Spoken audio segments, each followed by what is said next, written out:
Seimo laikinoji komisija sprendžianti Neringos Venckienės neliečiamybės klausimą šiandien susirinko į finalinį posėdį. Nuo ryto buvo žinoma, kad ji ketina apsispręsti, ką siūlyti Seimui. Atimti Venckienės kaip parlamentarės neliečiamybę ar ne. Laukti komisijos verdikto susirinko ne tik gausus būrys žurnalistų, bet ir Venckienės šalininkų. Dalis jų vis kišosi į parlamentarų darbą. Mantas pasakė, kad dėl Dalios Kuodytės.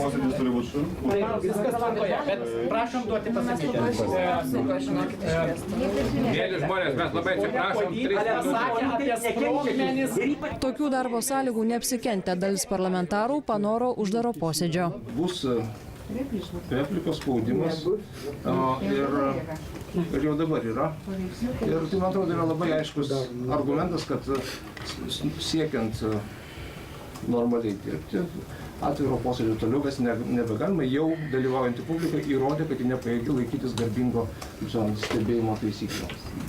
Žinot, aš kartais ir iš komisijos narių išgirstu įvairių, ne pačių geriausių, galantiškiausių išsireiškimų, bet šiandien aš nematau pagrindo daryti uždarą. Gerai, kas už tai prašom balsuoti? Už uždarą posėdį. Daugumos balsais nuspręsta posėdį daryti uždarą.